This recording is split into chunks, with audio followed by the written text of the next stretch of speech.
नारायण।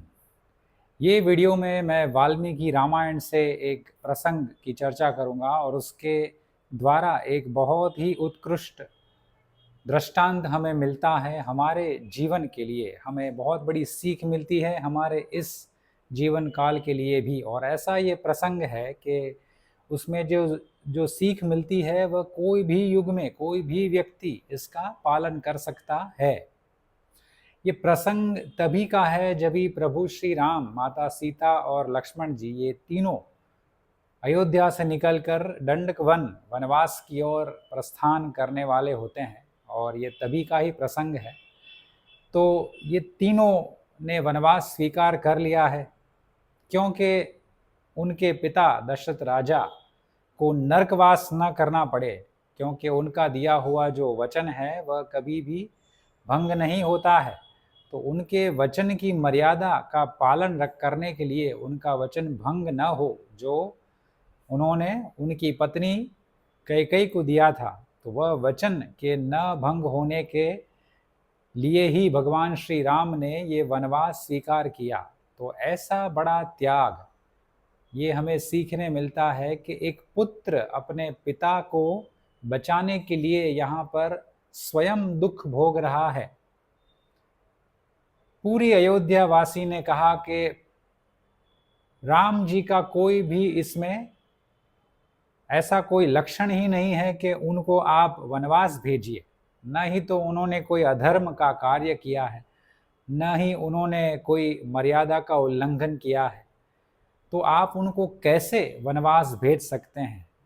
कोई कोई कह रहे थे कि लोग तो अपने ऐसे पुत्र जो अधर्मी हो उनको भी वनवास न भेजे, आप तो ऐसे पुत्र को वनवास भेज रहे हैं जो धर्म की मूर्ति है, स्वयं धर्म ही है। इन्होंने कभी भी धर्म का उल्लंघन नहीं किया है, इनमें हमने कभी भी अधर्म देखा ही नहीं है। तो ऐसी प्रजा की मांग थी। लक्ष्मण जी भी कहते थे कि आप क्यों जा रहे हैं। उनके बड़े भ्राता भगवान श्री राम को कहते हैं कि आपको वन में जाने की आवश्यकता है ही नहीं, क्योंकि आपने कुछ ऐसा पाप ही नहीं किया है जिसके लिए आपको इतना बड़ा दंड भोगना पड़े। 14 वर्षों का वनवास, वो भी दंडक वन में, जो बहुत ही भयंकर वन है, राक्षसों का वास है वहां पर। तो ये भी बात बहुत उचित है कि कोई कारण न हो तो फिर कोई दंड क्यों भोगे। तो यहाँ पर ये बहुत बड़ी विडंबना थी। और ये एक आप देखेंगे कि बहुत विस्तार से अगर वाल्मीकि रामायण पढ़ेंगे तो ये चर्चा पे लगभग 100 पन्ने हैं। इस पे बहुत ही चर्चा होती है, लक्ष्मण जी की, भगवान श्री राम की, माता कौशल्या की, दशरथ राजा की, कैकेयी की, सुमंत्र की, बहुत सारे इसमें उतार चढ़ाव है। और ये आज के अगर टर्मिनोलॉजी में कहे कि आज जो केस लड़े जाते हैं जज में, तो सामने दो एडवोकेट्स होते हैं, वह एक दूसरे का पक्ष रखते हैं। तो वैसे ही यहाँ पर बहुत लंबा ये केस चला था, इस पर बहुत लंबी और बहुत गहरी चर्चा हुई थी। और इसमें बहुत सारे केस लॉज भी आए थे जो हम पहले के उदाहरण देखते हैं। तो भगवान श्री राम ने भी बहुत सारे केसेस उन्होंने प्रेजेंट किए कि परशुराम जी के, कंडू ऋषि के, बहुत सारे ऐसे उदाहरण उन्होंने दिए। तो उनका जो पलड़ा था वो उन्होंने सिद्ध किया और अंत में वही जीत गए, क्योंकि वह धर्म की स्वयं मूर्ति है और तर्क में उनके सामने कोई जीत ही नहीं पाया, स्वयं ऋषि वशिष्ठ भी नहीं। तो इतनी बड़ी धर्म की मूर्ति है, फिर भी उन्होंने अपने पिता के सम्मान के लिए 14 वर्षों का वनवास स्वीकार किया। तो पिता की आज्ञा का पालन करना यहाँ पर भगवान श्री राम ने सर्वज्ञ माना है, सर्वोपरे माना है। ये एक बहुत सीख मिलती है हमको। फिर तीनों जब आरंभ करते हैं वनवास, तो सबसे पहले तो राजा दशरथ की प्रदक्षिणा करते हैं तीनों लोग, और तीनों जन फिर वहाँ पर आए हुए रथ, सुमंत्र रथ लेकर के आते हैं और रथ में तीनों बैठ जाते हैं। माता सीता पहले जाती है, उनके जो आभूषण होते हैं, गहने, वो भी राजा दशरथ ने अनुमति दी होती है वशिष्ठ ऋषि के माध्यम से। और ये अनुमति के साथ ही वह सभी उनके आभूषण थोड़े वो लेके जा रही है। और फिर रथ के जो बड़ा हिस्सा है उसमें दोनों भाई के यानी प्रभु श्री राम और लक्ष्मण जी के दिव्य अस्त्र भी वहाँ पर रखे गए हैं। जाने से पहले प्रभु श्री राम ने लक्ष्मण को वशिष्ठ ऋषि के आश्रम भेजा था कि आप जाइए और जल्दी से हमारे सब दिव्य अस्त्र लेकर के आइए, क्योंकि हमें इसकी आवश्यकता होगी। तो वह सभी अस्त्र लेकर के आते हैं और रथ में रख देते हैं और फिर तीनों वहाँ पर रथ में चढ़ जाते हैं। सुमंत्र फिर उनको कहते हैं कि आप कहिए महाराज, आप जहाँ चाहेंगे वहाँ मैं इस रथ को लेकर के जाऊँगा, आपकी आज्ञा का पालन करना मेरा धर्म है, आप कहिए कहाँ आपको जाना है। और फिर प्रभु श्री राम उनको कहते हैं कि आप आगे गंगा की ओर रथ को बढ़ाइए। जैसे ही रथ आगे बढ़ता है वैसे ही सभी अयोध्या वासी उनके पीछे पीछे दौड़ते हैं। इसमें वृद्ध भी है, महिलाएं भी है और युवा भी है। सभी लोग रो रहे हैं, सभी लोग रोते रोते रथ के पीछे दौड़ रहे हैं।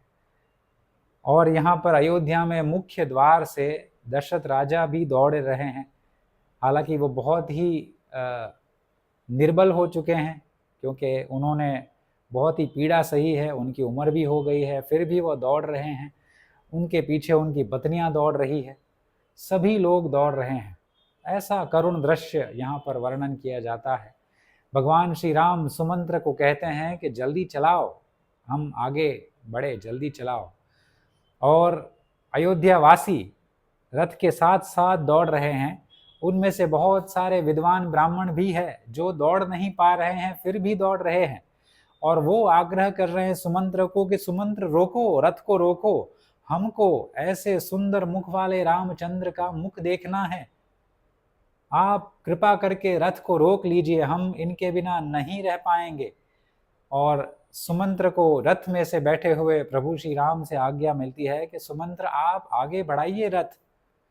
तो सुमंत्र बहुत ही दुविधा में आ गए थे। एक ओर से उनको प्रभु से आज्ञा मिल रही थी कि रथ को और बढ़ाओ और दौड़ाओ आगे जल्दी से, और अयोध्या वासी भी साथ में दौड़ रहे हैं और प्रभु श्री राम उनको भी देख रहे हैं। उनका दुख भी देखा नहीं जा रहा है क्योंकि बहुत सारे वृद्ध है।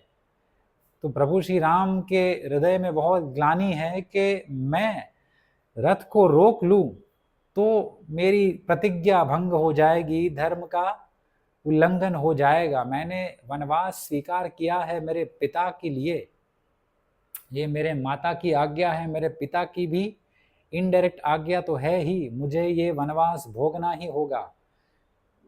और प्रभु अंदर हृदय में ही बहुत ही ग्लानि की अनुभूति हो रही है। उनको यहाँ पर वर्णन है, वह वृद्धों को देख रहे हैं, वह सोच नहीं पा रहे हैं कि क्या करूं, अगर मैं रोक दूं तो धर्म का उल्लंघन हो जाएगा, मगर उनके लिए तो मुझे रोकना पड़ेगा, क्योंकि ये अगर मैं नहीं रोकूंगा तो ये मेरे साथ दौड़ेंगे, कहीं ये गिर जाए, इनको कुछ चोट हो जाए तो मेरे कारण इनको चोट आएगी, ये भी अधर्म मुझसे हो जाएगा। तो इतनी बड़ी दुविधा यहाँ पर प्रभु श्री राम के हृदय में मचल मच गई है। आप कह सकते हैं कि वह आगे भी नहीं बढ़ सकते हैं, रुक भी नहीं सकते हैं।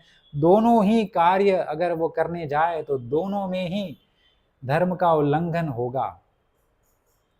सुमंत्र भी बहुत ही दुविधा में है, वह निश्चय नहीं कर पा रहे हैं कि मुझे क्या करना है, मुझे घोड़ों को लगाम देनी है या उनको फिर रोकना है, क्योंकि बहुत सारे अयोध्या वासी आकर के उनको रोक दिए थे, साथ ही में दौड़ रहे थे और बहुत सारे तो दौड़ नहीं पा रहे थे। फिर वो कह रहे थे कि उनको रोको रोको।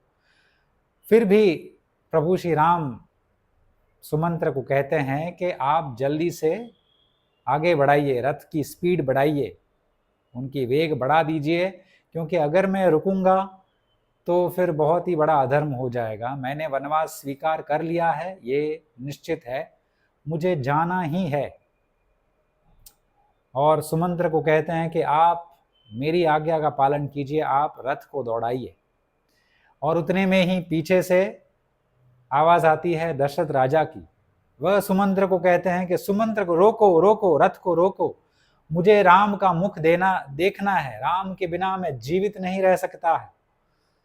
पीछे से कौशल्या माँ भी दौड़ रही है, सुमित्रा माँ भी दौड़ रही है, और दशरथ राजा गिर रहे हैं, उठ रहे हैं, गिर रहे हैं, फिर से उठ करके दौड़ रहे हैं। तो ऐसी करुण स्थिति वहां पर देखी जाती है। प्रभु श्री राम फिर मुड़ के देखते हैं, पीछे मुड़ के देखते हैं तो वह देखते हैं कि उनके पिता, जो पूरे विश्व के राजा है, पूरे पृथ्वी के राजा है, वह नीचे गिरे हुए पड़े हैं, धूल मिट्टी में है, उनके कपड़े मैले हो गए हैं, वह रो रहे हैं, निर्बल है। उनको मेरी आवश्यकता है, मैं उनकी सेवा करने के लिए ही जन्मा हूं, मुझे उनकी सेवा करनी है, मगर मैं क्या करूं। फिर वह उनकी माता की ओर देखते हैं, माता कौशल्या भी गिर रही है, फिर वो उठ रही है, बहुत ही रो रही है, और वह राम सीता लक्ष्मण करके चिल्ला रही है, उनको वापस आने के लिए बोल रही है। सुमंत्र को आज्ञा मिल रही है कि तुम जल्दी से वापस आओ, रथ को रोक दो। और प्रभु श्री राम पीछे देखते हैं और तुरंत ही फिर अपना मुंह आगे फेर लेते हैं और आंखों से अश्रु बह रहे हैं। वह निश्चय नहीं कर पा रहे हैं कि मैं क्या करूं। उनके माता पिता की ये जो दुविधा है, ये दुख है, ये परिस्थिति है, उनसे देखी नहीं जा रही है। उनको एक और हृदय में ग्लानि हो रही है, बहुत ही अपने आप को कोस रहे हैं कि मैं कैसा निर्लज्ज पुत्र हूं, मैं अपने माता पिता की सेवा नहीं कर पा रहा हूं, ऐसी परिस्थिति में मैं उनके साथ होना चाहिए। और दूसरी ओर उनके समक्ष धर्म है जो सबसे श्रेष्ठ है, और धर्म यही है कि पिता की आज्ञा का पालन करना, माता की आज्ञा का पालन करना। और ये जो वनवास का जो निर्णय था वह माता कैकेयी ने दिया था, और दशरथ राजा की ओर से भी उन्होंने अनुमति तो नहीं दी थी, मगर उनका जो वचन था वो तो उनको पालन करना ही था। तो उनकी वचन की पूर्ति के लिए प्रभु श्री राम वनवास की ओर चल पड़ते हैं। तो वह देखते हैं कि धर्म मेरे लिए श्रेष्ठ है, तो सबसे श्रेष्ठ मेरे लिए अगर धर्म ही है तो मुझे धर्म के सामने ही नतमस्तक होना है, धर्म का ही पालन करना है, न तो मुझे भावनाओं में आकर मुझे रथ को रोकना है, मेरे माता पिता को संभालना है। फिर वह अपने हृदय में सोचते हैं कि अगर मैं रुक गया तो मेरी माता पिता का दुख और बढ़ जाएगा, क्योंकि मुझे जाना तो है ही। तो वह दुख कम करने के लिए सुमंत्र को आज्ञा देते हैं कि सुमंत्र तुम जोर से अभी जल्दी से इस रथ को आगे की ओर लेकर के जाओ, इसकी वेग बढ़ा दो, स्पीड बढ़ा दो। और अगर दशरथ राजा तुम वापस जाओ, तभी राजा आपको पूछे कि उनकी आज्ञा का पालन क्यों नहीं किया गया, तो आप उनसे ये कह देना कि इस भीड़ में मुझे आपकी आवाज सुनाई नहीं दी, ऐसा आप कह देना। मगर अभी के लिए ये रथ को जल्दी से आप आगे लेकर के जाओ, आगे से दौड़ाओ, जल्दी से गंगा तट की ओर लेकर के जाओ, उसी तरफ हम जा रहे हैं। तो उन्होंने धर्म को सर्वश्रेष्ठ माना और फिर अपने हृदय पर भार रख के सुमंत्र को कहा कि आप जल्दी से गंगा की ओर लेकर के जाओ, अगर हम यहाँ पर रुक गए तो मेरे माता पिता का दुख और बढ़ जाएगा, और बढ़ता ही जाएगा। तो फिर रथ और फिर अभी स्पीड से बढ़ने लगा, और रथ बढ़ने के बाद जो धूल उड़ती है वहां पर, दशरथ राजा वहां पर खड़े रह गए थे, क्योंकि वो और दौड़ नहीं पा रहे थे और गिर गए थे, और फिर देख रहे थे। और वो तब तक देखते रहे जब तक वह मिट्टी रथ से, जो रथ के पहियों से जो मिट्टी उड़ती है, वह मिट्टी फिर से नीचे भूमि पर आकर बैठ गई। तब तक वह एक झलक राम की देखने के लिए वहां पर आतुर से बैठे थे, और बहुत ही पीड़ा में थे, ग्लानि में थे, रो रहे थे। उनके सभी वस्त्र मैले हो चुके थे। माता कौशल्या भी समीप ही पड़ी थी, बैठी थी वहां पर, और वो भी धूल मिट्टी में, उनके वस्त्र धूल मिट्टी वाले हो गए थे, वो भी रो रही थी। बहुत ही करुण दृश्य यहाँ पर वर्णन किया गया है। और प्रभु श्री राम ने इस समय भी धर्म को श्रेष्ठ ही माना, और दशरथ राजा फिर वह धूल, रथ तो बहुत दूर चला गया था, रथ तो आंखों से दिख भी नहीं रहा था, मगर धूल जो थी रथ के पहियों से उड़ी हुई धूल जब नीचे गिर गई, उसके बाद फिर उनके जो सेवक थे वह उनको उठा करके फिर भीतर लेकर के जाते हैं और कौशल्या के कक्ष में जा करके उनको वहां पर सुला देते हैं। और फिर प्रभु श्री राम आगे बढ़ते हैं और जो अयोध्यावासी कुछ कुछ जो पीछे छूट गए हैं वो तो छूट गए, मगर जो दौड़ सकते थे वो अभी भी दौड़ रहे थे। वृद्ध थे, युवा थे, बहुत सारे थे, अभी भी दौड़ रहे थे और सभी लोग रो रहे थे। ऐसा सुंदर वर्णन है कि जो पहियों से मिट्टी उड़ी थी वह नीचे गिर गई थी जल्दी से जल्दी, और वो भी गीली हो गई थी। क्यों? क्योंकि जो अयोध्यावासी दौड़ रहे थे उनके आंखों से जो इतने अश्रु बह रहे थे कि अश्रुओं के भार से मिट्टी ऊपर उड़ ही नहीं पा रही थी। ऐसा सुंदर वर्णन है, इतने अश्रु बह गए थे। पूरी अयोध्या नगरी उस समय शोकमय थी और मानो कोई पवित्र नारी विधवा हो गई है और वह शोक में है, डूबी हुई है, उसका सब कुछ लुट गया है। वैसे ही अयोध्या नगरी भी मानो के सब कुछ उसका लूट गया है। उसका जो आधार था श्री राम, वो ही उससे पृथक हो रहा था अयोध्या से।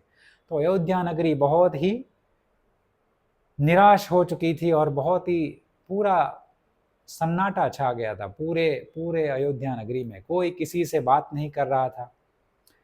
वर्णन है कि कोई स्त्री को उसी दिन संतान की प्राप्ति हुई थी, पुत्र की प्राप्ति हुई थी, फिर भी वह स्त्री रो रही थी। पुत्र प्राप्ति की इतना बड़ा सुख नहीं था जितना बड़ा दुख प्रभु श्री राम के वनवास जाने का था।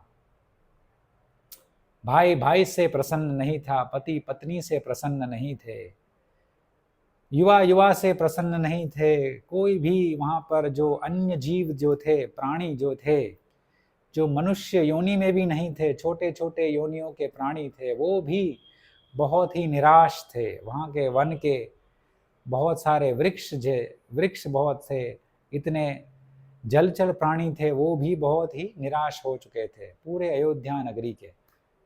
तो बहुत ही करुण दृश्य था। और इससे हमें ये जो बहुत बड़ी सीख यहाँ पर इस दृष्टांत से मिलती है कि प्रभु श्री राम ने सर्वोच्च पद पर धर्म को रखा है और धर्म को वह स्वयं नतमस्तक हो चुके थे। धर्म के आगे और कुछ नहीं देखा उन्होंने, धर्म का पालन ही उन्होंने श्रेष्ठ कर्तव्य मान करके ये वनवास स्वीकार किया। तो ये सीख जो हमें मिलती है वह ये हमें सिखाती है, ये तो भगवान की लीला थी, भगवान का ही अवतार था, और उन्होंने अवतार लेने के बाद, उन्होंने मानव जीवन जीने के बाद उसके माध्यम से हम सभी को ये सीख दी है कि कोई भी विकट परिस्थिति आए, कोई भी दुख आए, दुविधा आए, आपका अगर सब कुछ लुट गया है, आपको वन में भी रहना पड़ रहा है, आपका सब कुछ लुट गया है, आपके पास कुछ है ही नहीं, आपके पास जो भी धन संपत्ति कुछ भी है, आपका पुत्र, आपका भाई, आपकी पत्नी, आपका अगर सब कुछ भी लूट जाता है, तो भी भगवान ने यहाँ पर धर्म का पालन किया है, धर्म को श्रेष्ठ मानकर उसी को सम्मान दिया है, धर्म को ही सर्वोपरि माना है। और धर्म से यहाँ पर क्या देखा जाता है कि धर्म से यहाँ पर धर्म शास्त्र के जो नियम है उसी को मानना चाहिए कि यही धर्म है, क्योंकि उन्होंने अपने पिता की आज्ञा का पालन जो किया है वह धर्म शास्त्र में ही है कि आपको अपनी पिता की आज्ञा का पालन करना है। आपको अपने पिता का अगर कोई इच्छा है, अगर पिता ने वचन दे दिया है तो उसकी पूर्ति आपका कर्तव्य है, भले ही आपके उसमें प्राण चले जाए या आपको वनवास जाना पड़े। तो ऐसा सुंदर दृष्टांत यहाँ पर ये प्रसंग से हमें मिलता है कि हमारे जीवन में भी कोई भी परिस्थिति हो, मैं आपको यही कहता हूं कि सबसे खतरनाक, सबसे भयंकर परिस्थिति, सबसे आपने कभी सोचा भी नहीं होगा ऐसी विकट परिस्थिति अगर आपके पास आ जाए, आपकी ऐसी हो जाए, तो भी भगवान यहां पर अवतार काल में भी हमको यही सिखा करके गए हैं कि आपको, हमको धर्म का आलंबन लेना है, धर्म को कभी भी त्यागना नहीं है। और इसका परिणाम क्या होता है कि अगर धर्म की रक्षा हम करेंगे तो ही धर्म हमारी रक्षा करेगा। धर्मो रक्षति रक्षितः। भगवान श्री राम ने धर्म की रक्षा की और उसके चलते क्या हुआ हम सभी को पता है। 14 वर्षों के वनवास में उन्होंने कितने ऋषि मुनियों को अभयदान दिया, कितने राक्षसों को मारा, दंडक वन को बहुत ही पवित्र भूमि कर दी और लंका पति रावण को भी मार गिराया, उसका भी सर्वनाश किया, पूरी लंका को भी पवित्र कर दिया। विभीषण जैसे धर्मनिष्ठ राक्षस जो थे उसको भी वहां पर राज्य अभिषेक करवाया और फिर वह लौटे और पूरी सृष्टि, पूरी धरती पर धर्म की लहर चल पड़ी और धर्म का ही माहौल सभी जगह फैल गया था, पूरे पूरे सृष्टि में, पूरे पृथ्वी पर। और भगवान फिर 11,000 वर्षों तक यहाँ पर अयोध्या में राज कर रहे थे और उसके बाद उन्होंने अपना देह त्याग किया। तब तक धर्म की लहर ऐसी चली कि सभी लोग धर्ममय हो गए थे, सभी लोग राममय हो गए थे, कोई किसी से बैर नहीं और कोई अपने 100 वर्षों की अवधि के पहले नहीं मरता था, कोई स्त्री विधवा नहीं होती थी, कोई पुत्र पिता के पहले नहीं मरता था, कोई वायु से नहीं मरता था, कोई अग्नि से नहीं मरता था, कोई किसी जानवर से नहीं मरता था। तो ऐसा सुंदर वातावरण पूरे अयोध्या में छा गया, पूरे पृथ्वी पर छा गया। तो यहाँ पर ये जो प्रसंग है उससे यही सीख यहाँ पर मिलती है कि कोई भी परिस्थिति हो, हमें आपको धर्म का त्याग नहीं करना है, धर्म का ही पालन करना है डट कर। और इसके द्वारा इसका फल क्या होगा कि अगर विकट परिस्थिति जब भी समाप्त होती है, उसके बाद जो अवसर आते हैं, उसके बाद का जो समय होता है, उस समय में धर्म ही हमारी रक्षा करेगा और असंभावित रीत से हमारी रक्षा होगी और जो हमने सोचा भी नहीं होगा उससे कई गुना हमको अधिक हमारी इच्छाएं पूरी हो सकती है धर्म के माध्यम से ही। तो ये सुंदर करुण दृश्य जो हमने देखा कि भगवान ने धर्म को सर्वोपरि माना और सुमंत्र को कहा कि हमें गंगा की ओर लेकर के चलिए, हमें वनवास ही जाना है। माता पिता की अगर मैं यहाँ पर रुक गया तो उनका ही दुख बढ़ जाएगा, तो उचित यही है कि आप जल्दी से यहाँ से पलायन करते हैं ताकि हमारे माता पिता का दुख दूर हो। अगर मैं उनकी दृष्टि के सामने ही रहूँगा तो उनका दुख बढ़ता जाएगा, अगर मैं दृष्टि से ओझल हो गया तो उनका दुख बहुत धीरे धीरे कम हो जाएगा, स्वतः कम हो जाएगा। तो ऐसा यहाँ पर प्रभु श्री राम ने अपने ही हृदय को समझाया, अपने ही हृदय को टटोल के धर्म को सर्वश्रेष्ठ और सर्वोपरि माना और धर्म की ही आज्ञा मानी यहाँ पर। तो ये सुंदर सीख यहाँ पर ऐसे सुंदर करुण दृश्य से हमें मिलती है वाल्मीकि रामायण से। अगर ऐसे वीडियोस आपको पसंद है तो आप मेरी चैनल को सब्सक्राइब कर सकते हैं।